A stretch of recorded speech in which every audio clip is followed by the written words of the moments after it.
panahon matapos magbantang bumalik ang bagyong Pablo sa bansa. Ngunit nasaan ang bagyong ito at may asahan pa ba tayong katulad ng panahon? Alamin natin yan kay April Inerio live mula sa Pag-asa DOST. Magandang hapon, April. Magandang hapon din, Princess. Isang magandang balita na lusaw na itong sama ng panahon matapos ang halos isang linggong pananalasa bilang bagyong Pablo. Over the weekend nga, imbes na lumabas ng ating area of responsibility, ay nanatili ito hanggang sa humina ang naturang bagyo sa pagiging isang low pressure area. Kaya sa lagay ng ating panahon, ang northeast monsoon na lamang ang nakakaapekto sa northern Luzon.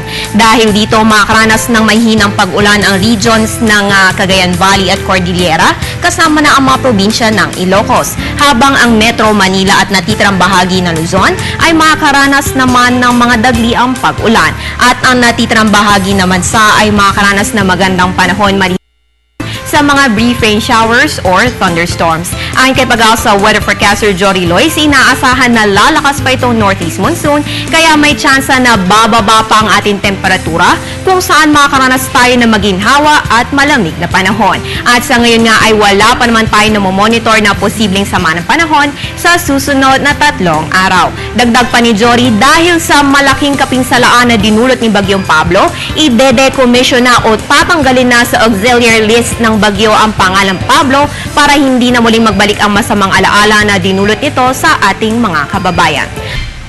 Kaugnay pa ng northeast monsoon, nakataas pa rin ang gale warning sa seaboard sa northern Luzon.